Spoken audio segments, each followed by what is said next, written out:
Hello everyone, कैसे हो आप सब। आई विश आप सब बहुत अच्छे हों, खुश हों, स्वस्थ हों, मस्त हों और अपना बहुत अच्छे से ख्याल भी रख रहे हों। और क्योंकि आप सबको पता है एग्ज़ाम जो है हो गया है बीपीएससी ट्री 2.0 का। आप सबको पता है मैंने भी 6 to 8 के लिए प्रिपरेशन की थी और उसका मैंने एग्ज़ाम दिया है। जिनको नहीं पता है ये जस्ट उसके उनके लिए है और बाकी सब लोगों को तो पता ही है।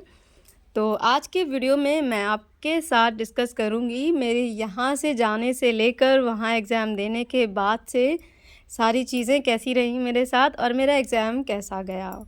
तो ये वीडियो एक्चुअली जिस दिन मैं यहाँ से निकली थी बिहार के लिए उसके एक दिन पहले का था। रिवीजन मैंने किया था तो मैंने सोचा था अपना लास्ट दिन का जो रिवीजन वीडियो है वो आपके साथ शेयर कर दूँगी, लेकिन फिर नहीं कर पाई टाइम की वजह से। तो सोचा इसी को एडिट तो ये किया हुआ ही था तो इसी में ही वॉइस ओवर करके आपको अपना एग्ज़ाम का जो एक्सपीरियंस रहा मेरा वो बता देती हूँ।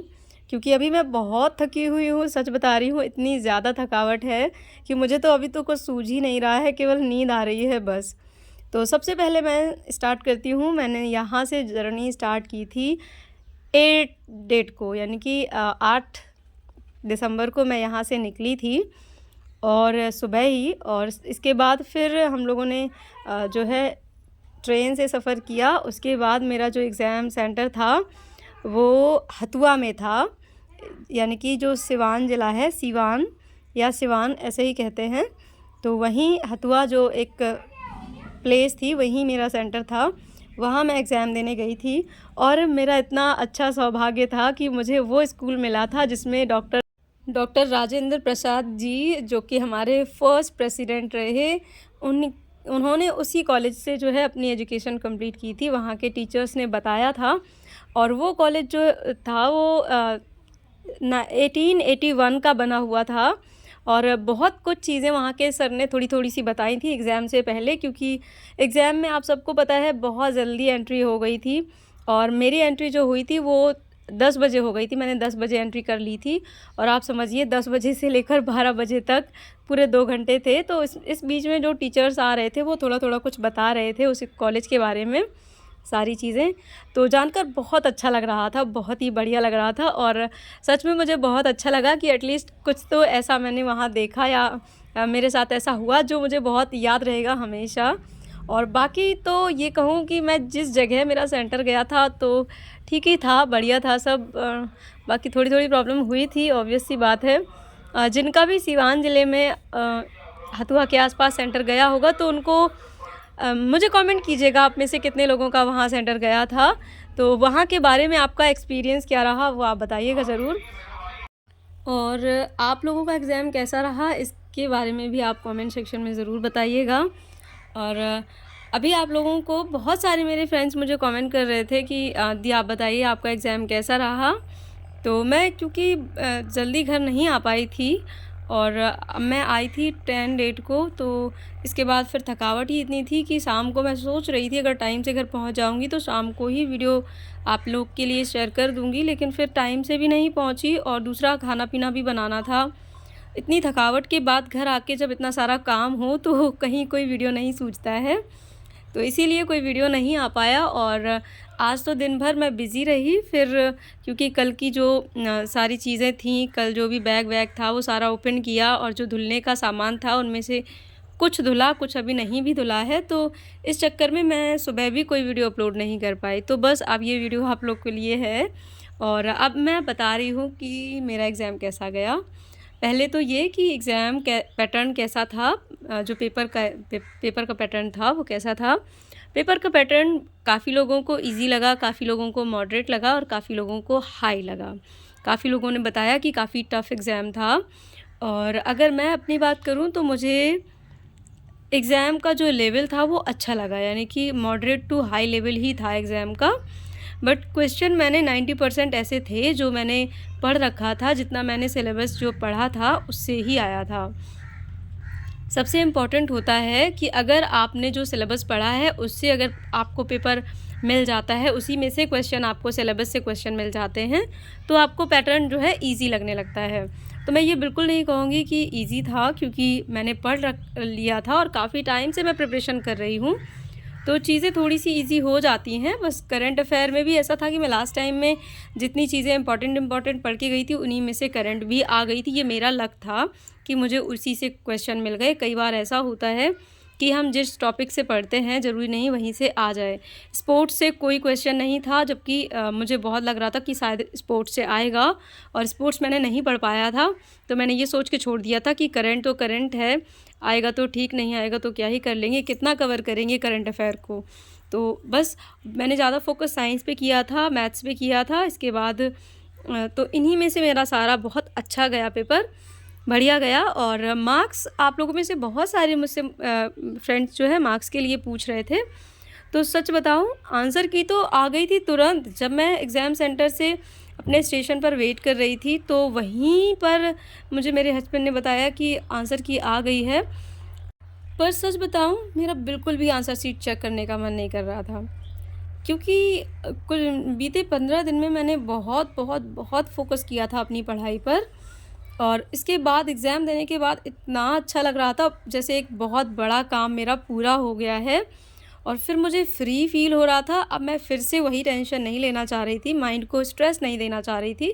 तो जस्ट मैंने इसीलिए आंसर जो की थी उसको चेक नहीं किया था।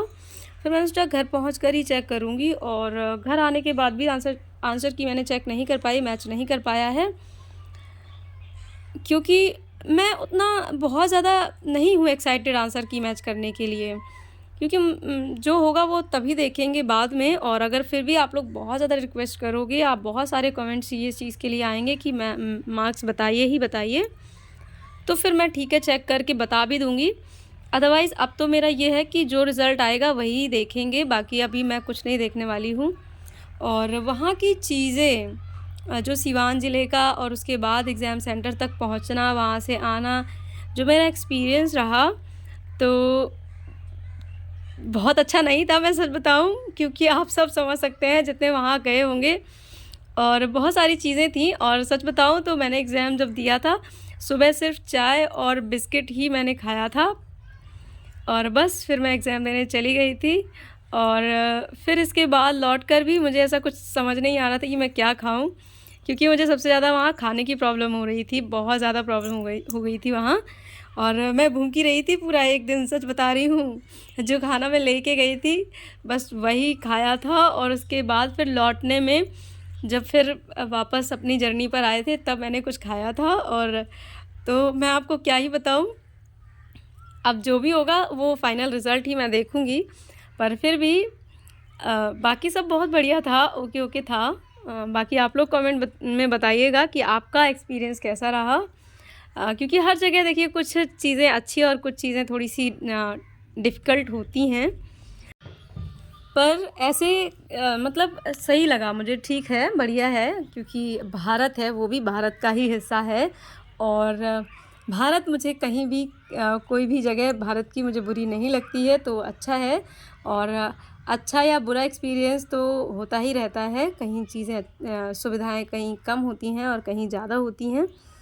तो ये चीज़ें ठीक है, क्योंकि मैं तो गांव में रहती हूँ अभी, तो इन चीज़ों से ज़्यादा मुझे फ़र्क नहीं पड़ता है, सब चीज़ें बढ़िया हैं।